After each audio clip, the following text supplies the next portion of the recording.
Well, the private sector, NGOs and ordinary South Africans are proving that the coronavirus is not government's battle alone. We've seen pledges coming in to help curb the impact of the virus. Let's discuss further the importance of giving back during the lockdown. I'm joined by someone who needs no introduction, really. That's comedian Marc Lottering joining me via Skype. I see, Marc, that the Afro is thriving and you don't seem to have any issues.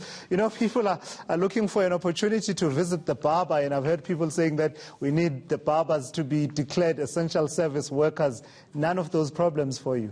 How's it, Tula? You know, I said to people years ago, listen to me, grow your own natural hair, and God works in mysterious ways, you know. Under lockdown, the Afro is fine. I feel for my brothers and my sisters who had their hair treated, because obviously they're going through a hectic time now. But yes, the Afro is very good for lockdown. Yeah, what's happening with the greys? Are you becoming a Mkhulu Bey? What's going on there?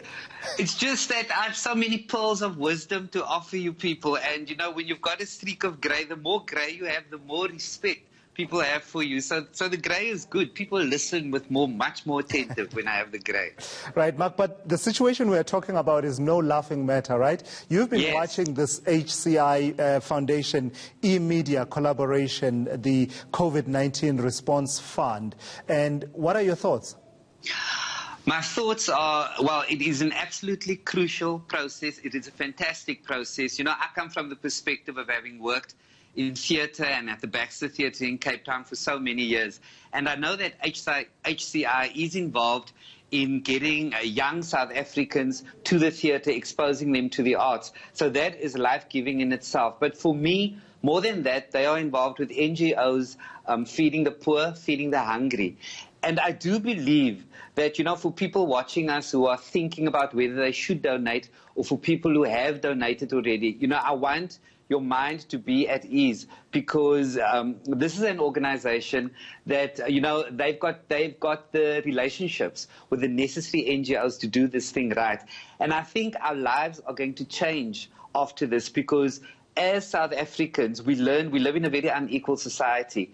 And we rely on people like HCI because we need to learn how to live, to make it our lifestyle, to give, to make it our lifestyle, to share. I know I'm coming out of this process with that kind of consciousness. We cannot go to bed at night knowing that fellow South Africans are hungry. And I think that very notion has been brought to all of our front doors at this very stage. And even after lockdown, I just do believe that we all need to live differently, and we all need to find out which organizations we want to give to and make it a permanent thing.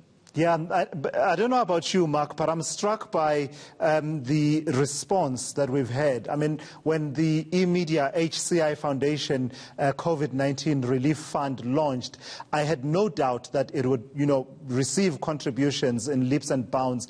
But even I have been surprised just how quickly it has all happened and how South Africans were at the ready to respond to the situation. But then we talk about segments of society. Nandi Chabalala, our colleague, talking a few moments ago about how the elderly segment of our population, many of the calls that they are receiving are coming from people, you know, above a certain age, and challenging younger South Africans to come to the fore. What would you say about that particular differential that the teams at our call center that you are seeing on screen now are observing?